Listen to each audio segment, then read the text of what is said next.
नमस्कार। कृषि समाचारों के आज के अंक में आप सभी का स्वागत है। सबसे पहले नजर आज के मुख्य कृषि समाचारों पर। जल संचयन की सभी योजनाएं एक मंच पर लाएगी केंद्र सरकार। सूखे से निपटने की तैयारी में लगी उत्तर प्रदेश सरकार। गांवों में व्यापक पैमाने पर लगाए जाएंगे बायोगैस प्लांट। स्वच्छ भारत अभियान को गति देंगी सफाई सहेलियां। अब जीपीएस सिस्टम से की जाएगी मिट्टी की जांच। सी मैप को मिलेगा 2014 का ग्रामीण विकास पुरस्कार। और उत्तर प्रदेश सरकार ने बढ़ाया धान खरीद का लक्ष्य। अब कृषि समाचार विस्तार से। देश में जल संरक्षण और जल प्रबंधन को और प्रभावी बनाने के लिए इनसे जुड़ी सभी योजनाओं को एक मंच पर लाया जाएगा। इसके लिए केंद्र सरकार ने जल क्रांति अभियान शुरू किया है। योजना के क्रियान्वयन के लिए सिंचाई विभाग की ओर से राज्य स्तरीय समिति का गठन किया गया है। निचले स्तर पर भी ऐसे ही समितियों का गठन किया जाना है। जल क्रांति योजना के तहत लोगों को वर्षा जल संरक्षण के लिए उत्साहित किया जाएगा, ताकि कम मानसून के कारण लोगों को सूखे की स्थिति का सामना न करना पड़े। अभियान के अंतर्गत वर्षा जल संचयन, भूजल स्तर बनाए रखना, प्रदूषण नियंत्रण और भूजल का सही इस्तेमाल हो सके, इस पर जोर दिया जाना है। इन गतिविधियों के संचालन के लिए सिंचाई विभाग ने राज्य स्तरीय समिति बनाई है, जिसमें जल संरक्षण योजनाओं से जुड़े सभी विभाग के अधिकारी शामिल हैं। सूखे की समस्या को लेकर सिंचाई विभाग के मुख्यालय सभागार में एक उच्च स्तरीय आपात बैठक हुई। प्रमुख सचिव सिंचाई दीपक सिंघल ने बताया कि बंद ट्यूबवेलों की समीक्षा बिजली व सिंचाई विभाग के उच्च स्तरीय अधिकारियों के समक्ष की जाएगी, ताकि सभी नलकूप बिना किसी खराबी के निरंतर चलते रहें। बायोगैस को बढ़ावा देने के लिए पंचायती राज विभाग ग्रामीणों की आर्थिक मदद करेगा। पंचायती राज निदेशक ने बताया कि यूनिसेफ और बायो एनर्जी मिशन के तहत गांवों में ज्यादा से ज्यादा बायोगैस प्लांट लगवाए जाएंगे, ताकि बिजली और एलपीजी की बचत के साथ ही खाद बनाई जा सके। पंचायती राज निदेशक ने कहा कि पिछले की तुलना में यूनिसेफ और बायो एनर्जी मिशन के तहत लगवाई जा रही यूनिट काफी सफल है। इनके द्वारा बनवाई जा रही यूनिट बगैर किसी दिक्कत के 20 से 25 साल चल सकती है, इसलिए इस मॉडल को काफी पसंद किया जा रहा है। डीपीआरओ के मुताबिक इस योजना का लाभ पाने के लिए ग्राम सभा की ओर से डीपीआरओ कार्यालय में प्रस्ताव भेजा जाएगा। इसके बाद वह प्रस्ताव डिस्ट्रिक्ट सैनिटेशन कमेटी के पास मंजूरी के लिए भेजा जाएगा। प्रोजेक्ट की आखिरी मंजूरी पंचायती राज निदेशालय से मिलेगी। इलाहाबाद नगर निगम ने हरी भरी नाम की एक संस्था को शहर में वेस्ट मैनेजमेंट की जिम्मेदारी सौंपी है। इस संस्था ने door to door waste collection के लिए महिलाओं की सेवाएं लेने का निर्णय लिया है। इन महिला कर्मचारियों को सफाई सहेली का नाम दिया गया है। मिट्टी की जांच अब जीपीएस सिस्टम से की जाएगी। मिट्टी नमूनों की जांच के लिए जमीन भी जीपीएस सिस्टम से चिन्हित की जाएगी। परीक्षण के आधार पर जो आंकड़े आएंगे, उनकी भी डिजिटल मैपिंग की जाएगी। केंद्रीय कृषि मंत्रालय के अफसरों ने ये हिदायत उत्तर प्रदेश के राज्यों से आए कृषि विभाग के अधिकारियों को दी। लखनऊ में आयोजित उत्तर प्रदेश के कृषि विशेषज्ञों की बैठक में मिट्टी की सेहत सुधारने पर मंथन किया गया। बैठक में सामने आया है कि अत्यधिक केमिकल खाद के इस्तेमाल से मिट्टी की उर्वरता लगातार कम हो रही है। उत्तर भारत में यूपी सबसे बड़ा राज्य है। बैठक में सभी राज्यों को निर्देश दिए गए हैं कि 5 दिसंबर को अंतर्राष्ट्रीय मृदा दिवस बड़े पैमाने पर मनाया जाए, ताकि किसानों में मिट्टी को लेकर जागरूकता आए। सभी से टीम वर्क के आधार पर काम करने के लिए कहा गया। मिट्टी की सेहत पर मंथन के लिए कई राज्यों के विशेषज्ञ लखनऊ में जुटेंगे। केंद्रीय कृषि मंत्रालय की ओर से कृषि भवन में प्रधानमंत्री मृदा स्वास्थ्य परियोजना की बैठक होगी। यूपी में यह बैठक आयोजित करने का मकसद यही है कि यहां मिट्टी उर्वरता के मामले में सबसे खराब हालत है और यही सबसे बड़ा राज्य भी है। सीमैप ने खस की नई नस्ल सिम वृद्धि विकसित की है, जो कम समय में अधिक उपज देती है। साथ ही वैज्ञानिकों ने ऐसी नस्ल भी विकसित की है जिसकी खेती दूसरी फसलों के साथ भी हो सकती है। इस योगदान के लिए CSIR ग्रामीण विकास पुरस्कार 2014 के लिए केंद्रीय औषधि एवं सगंध पौधा संस्थान सीमैप को चुना गया है। दिल्ली में होने वाले समारोह में प्रधानमंत्री के हाथों सीमैप के निदेशक अनिल कुमार त्रिपाठी यह पुरस्कार लेंगे। यूपी में धान खरीद का लक्ष्य 25 लाख मीट्रिक टन से बढ़ाकर 42 लाख मीट्रिक टन किया जा सकता है। खरीद नीति की समीक्षा प्रदेश के खाद्य एवं रसद मंत्री ने की। उन्होंने कहा कि पश्चिमी क्षेत्र में धान खरीद 1 अक्टूबर 2015 से 31 जनवरी 2016 तक की जाएगी। किसान भाइयों, आइए अब नजर डालते हैं प्रदेश की मंडियों के कुछ ताजा मंडी भाव पर।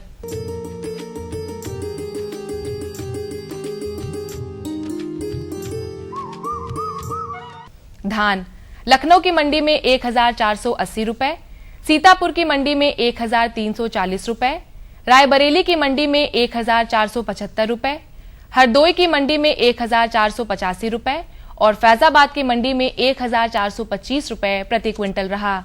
चावल लखनऊ में 2135 रुपए, सीतापुर में 2120 रुपए, रायबरेली में 2005 रुपए, हरदोई में 2180 रुपए और फैजाबाद में 2015 रुपए प्रति क्विंटल रहा।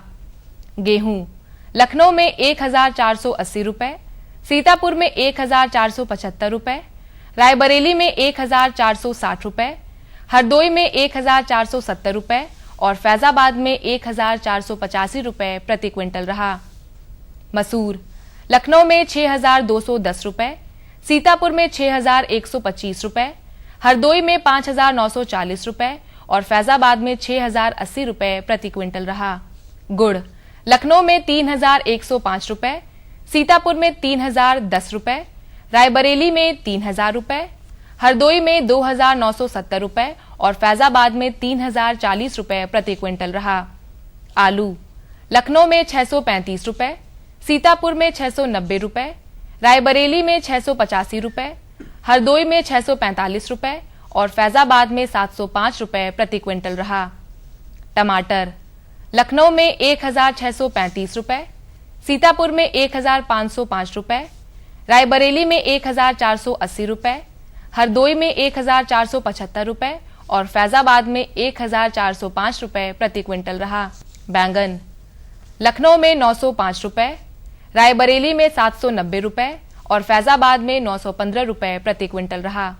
तो किसान भाइयों, ये थे आज के कृषि समाचार और औसत मंडी भाव। अगले अंक में कुछ नई जानकारियों के साथ हम फिर उपस्थित होंगे। तब तक के लिए हमें दीजिए अनुमति। नमस्कार। सब्जी में मसाला ज्यादा है। कितनी बार कहा है कि जितनी जरूरत हो बस उतना ही डाला करो। अरे मुझसे तो ऐसा कभी कभार होता है। और तुम जो हमेशा खेत में अनाप शनाप कीटनाशक डालते हो, उसका क्या? ठीक ही तो कह रही है बहू। देख, खेत में उतनी ही दवा डाल जितनी जरूरत हो। याद रखो, कीटनाशक जहरीले होते हैं। डिब्बे पे लिखी सूचना के हिसाब से ही दवा डालनी चाहिए। पहले फेरोमोन ट्रैप, फ्लाइट ट्रैप, मित्र कीट, जैविक कीटनाशक आदि का इस्तेमाल करें। जरूरत पड़ने पर ही रासायनिक कीटनाशक का इस्तेमाल करें। छिड़काव सुबह या शाम दस्ताने, मास्क और पूरी आस्तीन वाले कपड़े पहनकर करें। हवा की दिशा में छिड़काव करते हुए पीछे जाएं। दवा के डिब्बे, छिड़काव यंत्र सुरक्षित जगह पर रखें। अब कुछ समझे क्या? हाँ, समझ गया मेरी रानी। अब ना करूँ नादानी। इसने पिला दिया ना तुझे पानी। जी जी जी।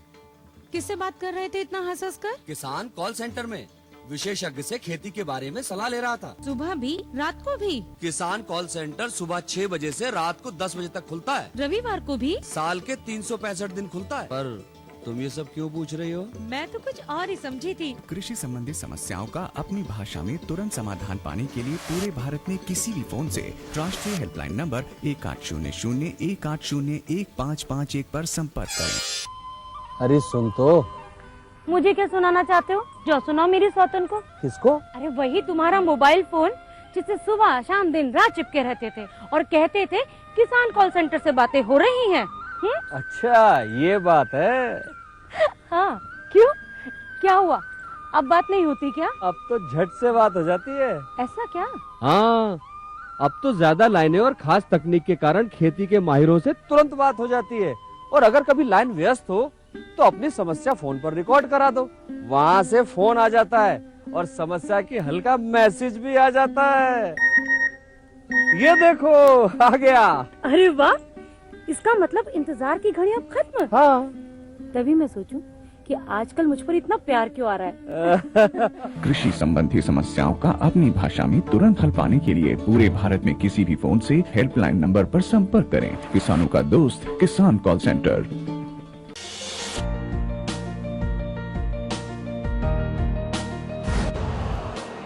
का स्वदेशी उत्पादन 70 लाख टन बढ़ाने के लिए 6 उर्वरक संयंत्रों का उद्धार किया जा रहा है।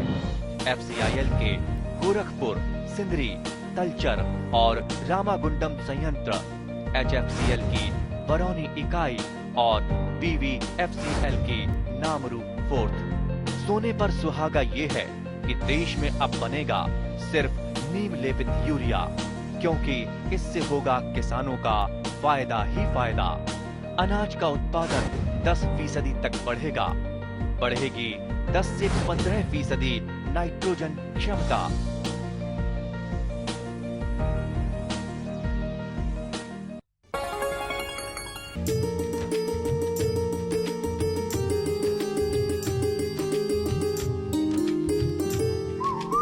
किसान भाई नमस्कार। कृषि समाचार और मंडी भाव के बाद आपका फिर से स्वागत है आपके अपने कार्यक्रम कृषि दर्शन। दर्शकों, आज हमारे बीच है प्रगतिशील किसान अनंत बहादुर सिंह।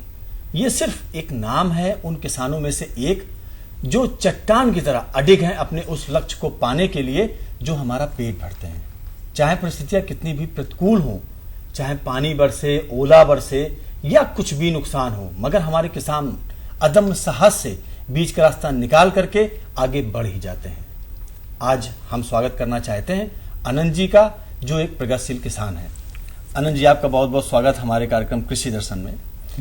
अनंत जी, आप एक प्रगतिशील किसान हैं। सबसे पहले आपसे ये जानना चाहेंगे कि आपके परिवार में कौन कौन सदस्य हैं? हमारी पत्नी है, 4 लड़के हैं और दो लड़कों की शादी हो गई है, तो 2 जो है मतलब बहुएं हैं और 3 जो है नाती हैं जी, और मैं हूँ जी। ये मेरा परिवार है जी। बिल्कुल, मतलब परिवार तो आपका पूरा फलता फूलता परिवार है। आपके नाती भी हैं, आपके बच्चे और बहू और आपकी धर्मपत्नी। तो अब ये जानना चाहेंगे कि जो आप इस स्थिति में पहुंचे हैं, आप यहाँ पर बैठे हुए हैं और आप एक प्रगतिशील किसान हैं, तो इस स्थिति तक पहुंचने के लिए आपके परिवार का क्या सहयोग रहा आपके साथ? नहीं, जब जरूरत पड़ती है तो भरपूर सहयोग करते हैं हमारा। वो मेन काम तो मेरा खेती है और खेती में कर रहा हूँ, लेकिन जब कभी आवश्यकता पड़ती है तो हमारी पत्नी और हमारे बच्चे हमारा सहयोग और सहायता करते हैं, वो करते रहते हैं जी जी। तो अनंत जी, ये बताइए कि जो आपकी धर्मपत्नी है, ये सिर्फ गृहिणी है या इसके अलावा कुछ और काम भी करते हैं? और जो आपके बच्चे हैं जिनकी शादी हो चुकी है, वो किसानी करते हैं या इसके अलावा भी कुछ करते हैं? मैं एक बात बताऊं आपको, 1978 से जब मैंने खेती की शुरुआत किया था तो हमारी पत्नी उस समय हमारी बहुत सहायता करती थी। अब तो बाल विकास परियोजना में कुछ सेवाएं कर रही हैं, लेकिन उस समय हमारी जहां भी जरूरत पड़ी दवा डालने में, किसी तरबूज और किसी फसल की तोड़ाई में, किसी भी कार्यक्रम में बहुत अच्छी तरीके से उनकी सहायता हमको मिलती रही है। बच्चों की भी सहायता मिलती रही, बहू की भी है। तो इस विषय में तो सहयोग मिलता है मुझे भरपूर। मतलब कहीं ना कहीं वो बात सही चरितार्थ हो रही है कि किसी भी व्यक्ति के आगे बढ़ने में एक महिला का योगदान अत्यंत आवश्यक होता है। जी जी। तो आपने अपनी धर्मपत्नी के बारे में बता दिया, अब आपके अपने बच्चों के बारे में बताइए, क्या उनका भी आपके साथ रहा? पहले था, अब तो थोड़ा सा ये है कि गुजरात चले गए हैं तो कुछ कर रहे हैं, मतलब सर्विस कर रहे हैं जी। लेकिन शुरुआती दौर में जब मेरी आवश्यकता पड़ती थी तो पूरी हमारी मदद करते थे वो, जहाँ कहीं भी जी। मतलब आवश्यकता के अनुसार आना जाना होता है। आपको आपकी मदद भरपूर होती है? एकदम सर, बहुत काफी इसमें तो हम बहुत सब वो है, सौभाग्यशाली हैं जी। बिल्कुल सौभाग्यशाली हैं आप, और हम लोग इसलिए सौभाग्यशाली हैं कि आप जैसे किसान हम लोगों को हमारा पेट भरते हैं, अन्न हमको उपलब्ध कराते हैं हम सभी को। अच्छा आनंद जी, ये बताइए कि कितनी खेती है आपके पास या कितनी खेती करते हैं आप? 1.5 एकड़ जमीन है मेरे पास जी, लेकिन मैं बहुत सारी जमीनें बटाई और ठेके पे ले रखा है। तो कुल मिला के 3-4 हेक्टेयर में मैं खेती प्रतिवर्ष करता रहता हूँ जी, कर रहे हैं आज भी जी। और उन लोगों का ऐसी जमीन मैंने लिया है जहाँ सिंचाई के साधन भी हो, कृषि यंत्र भी उनके पास हो, और उस जमीन से उनका कोई विशेष नुकसान नहीं है। जो जमीनें हमको दिया है तो उससे उनका कोई विशेष नुकसान नहीं है, तो इसलिए दे दिया है, कर भी रहे। और साथ ही साथ एक आदत हमारी बन चुकी है कि किसानों की सेवाएं करना, भटके हुए किसानों की सहायता करना, उनको जागरूक बनाना, तो ये काम विशेष तौर से मैं कर रहा हूँ जी। मतलब आज तो आप प्रसार का कार्य कर रहे हैं कि हाँ। किसान को बता करके हमारे जी। माध्यम से जी। कि आप खेती करिए और अच्छी तरीके से करिए। जी। और जो सबसे बड़ी राय आपने दी, जो आपकी जो एक नजीर मुझे समझ में आई, पेश हुई जी। कि किसान भाइयों अगर खेती कम भी है जी। तो दूसरे किसानों से लेकर के, उन किसानों से लेकर के जो खेती किसी कारणवश नहीं कर पा रहे जी। हैं, आप उनसे खेती लेकर के और अच्छा फायदा ले सकते हैं। ये जरूरी नहीं कि आपके पास खेती अपनी खुद की अच्छी हो, जी। केवल जरूरत है उस सोच की कि आप खेती किस तरीके से करते हैं। आनंद जी, आपने बता दी कि खेती तो आपके पास इतनी है और आप लेके खेती करते भी हैं, तो उस खेती में क्या क्या पैदा करते हैं? ज्यादातर मैं सब्जी खेती करता हूँ सर जी। और इसलिए करता हूँ कि खेती तरकारी और नौकरी सरकारी। क्या बात है, क्या बात है। तो खेती तरकारी, क्या बात है। अगर कोई किसान लाभ लेना चाहता है, कम समय में अपनी फसल का उत्पादन करना चाहता है, जी। तो उसको सब्जी की खेती सर करनी चाहिए, जी। बहुत आवश्यक है। और दूसरे दलहनी फसल की मैं खेती करता हूँ। दो हमारी फसल है, सब्जी और दलहन, मतलब दलहनी फसल, जी। ये हमारी मुख्य फसल है और यही मैं कर रहा हूँ। आपने बताया कि तरकारी और दलहनी फसल करनी चाहिए, तो तरकारी में आपसे जानना चाहेंगे कि ये जो पौधा रखा हुआ है, हाँ जी, ये किस चीज का पौधा है? ये सर इसको लोबिया कहते हैं जी। और काशी कंचन इस वैरायटी का नाम है। काशी कंचन। काशी कंचन। जी। तो इसको मैं भारतीय सब्जी अनुसंधान संस्थान वाराणसी से जी। इसका बीज में लेके आया हूँ। जी। ठीक है। जिस तारीख को मैं इसके बीज की बुआई करता हूँ, ठीक 45 दिन के बाद पहली तोड़ाई इसकी शुरू हो जाती है। जी। इनकी फलियों को मैं तोड़ता रहता हूँ, पानी देते हैं, फिर फूल निकला, फिर तोड़ाई, तो 2-3 महीने तक, 2 महीने तक कम से कम। और एक पौधे से इस तरीके से 1 किलो 2 किलो तक ये फली हमको ये मिल जाती है। जी। तो सबसे बड़ी विशेषता तो दलहन भी है, सब्जी भी है, जी। और इसकी बिक्री और मार्केट भी है। जी। तोड़ने में इसके बहुत आसानी है, स्वाद इसका बहुत बेजोड़ का है, और बौना होने के नाते जगह थोड़ी कम लेती है। एक प्रजात और भी है जिनको हमें मचान पर चढ़ाना पड़ता है, लेकिन इसको मचान की कोई आवश्यकता नहीं, तो हमारे खर्च की भी बचत है। दलहनी फसल है तो इसकी जड़ें नाइट्रोजन को अपने आप वायुमंडल से खींचती हैं, तो हमको विशेष इसमें नाइट्रोजन खाद देने की कोई आवश्यकता भी नहीं है। और भविष्य के लिए भी जो दूसरी फसल लगाएंगे उसके लिए भी फायदा सर एकदम बड़ी जल्दी खेत भी खाली हो जाता है। बीज की मात्रा ना के बराबर लगती है। 4 किलो बीज 1 एकड़ में ये जो है लगता है। तो बस सर, तो एक तरीके से बहुत भरपूर फलियां हैं। हाँ, भरपूर दर्शकों फलियां आपको हैं, दिखाना भरपूर चाहेंगे काफी भरपूर फलियां हैं और देख करके एक मन प्रफुल्लित सा हो रहा है हाँ कि कितनी अच्छी हरी भरी जी जो है इसकी फलियां हैं देख करके। नहीं, इस समय तो थोड़ी कम है जी, मानवर, इसलिए कि इसकी कुछ तोड़ाई हो गई है। और कुछ इस साल मौसम ने साथ नहीं दिया है, तो ये थोड़े कीड़े की भी है। अच्छा, कीड़े जो आप बता रहे हैं, कीड़ा लगा हुआ है, कहीं लगे हैं, पत्तियों में लगे हैं, जरा से वही। अच्छा, थोड़ा समझाएंगे क्या हमारे दर्शकों को, हमारे किसान भाइयों को दिखाइए कि कहाँ कीड़ा लगा हुआ है। कीड़े क्या, वो पत्तियां देख रही है, ये कीड़े खा गए हैं, ये देखिए नहीं, तो कुछ कीड़े खा गए हैं। यदि मैंने कोई दवा इसमें डाली नहीं, जी। और इसलिए नहीं डाला है कि अगर हम रासायनिक दवा और रासायनिक खाद ना डालें, और तो भले थोड़ा सा उत्पादन कम हो, लेकिन गुणवत्ता, उसका स्वाद, उसके सारे गुण जो हैं वो उसमें मौजूद रहते हैं। अब सारे लोग रासायनिक खाद बहुत डाल रहे हैं, रासायनिक दवाएं बहुत डाल रहे हैं, तो उससे बड़ा नुकसान होता है। मैं चाहता हूं सर कि देशवासियों का या आपका या सारे लोगों का, जो भी अधिकारी, किसान, वैज्ञानिक हैं, उनका स्वास्थ्य भी बना रहे, तो बहुत अच्छा है। तो यही इस दृष्टिकोण से मैं डालता नहीं हूँ। क्या बात है आनंद जी, आपने बहुत ही पते की बात कही है कि अगर दवाओं का प्रयोग इसमें नहीं हो रहा है, अगर फसल का उत्पादन थोड़ा सा कम होता है, तो आपके लिए ये फायदेमंद है, हमारे लिए फायदेमंद है, हमारे देश की जनता के लिए फायदेमंद है। मतलब कहीं ना कहीं स्वस्थ अपना देश रहेगा और हरा भरा सब कुछ गुणवत्ता युक्त रहेगा सर। मैंने इसकी जो पौष्टिकता है वो एक तरीके से मौजूद रहेंगी। जी। उत्पादन भले थोड़ा कम है, मैंने बता दिया, इसका स्वाद भी बहुत अच्छा रहेगा और आपको किसी भी तरीके से नुकसान नहीं करेगा। मतलब भविष्य में किसी भी तरीके का खतरा नहीं? नहीं, खतरा नहीं साहब, बिल्कुल नहीं, एकदम नहीं। तो ये तो आपने दलहनी में बात की, अब इसका जानना चाहेंगे कि ये क्या है? ये मैं गुजरात से लेके आया हूँ और कई वर्षों से मैं इसको लगा रखा हूँ। जी। क्या है कि है तो लहसुन, ये इसकी खुशबू जो है बिल्कुल लहसुन है, और ये इसकी पत्तियां भी देखने में बिल्कुल लहसुन जैसी है। मतलब लहसुन का पौधा? हाँ, टोटल एकदम लहसुन का पौधा है। अब फर्क इतना है कि इसमें गांठें नहीं बनती हैं। लहसुन में गांठें बनती हैं, फिर उसमें वो कलियां बनती हैं, तो इसमें गांठें नहीं बनती हैं। चाइनीज लहसुन तो हाँ, नहीं है? एकदम एकदम वही है, वही है चाइनीज सर। हाँ, लहसुन बिल्कुल है। आप ठीक बोल रहे हैं। कोई वैरायटी का नाम होगा, है वही है। इसके केवल पत्तियां इस्तेमाल होती हैं। तो जहाँ कहीं चटनी बनानी होती है गाँव में, या मसाले में डालना होता है किसी सब्जी के लिए, वहाँ इसका आप हरदम प्रयोग करें।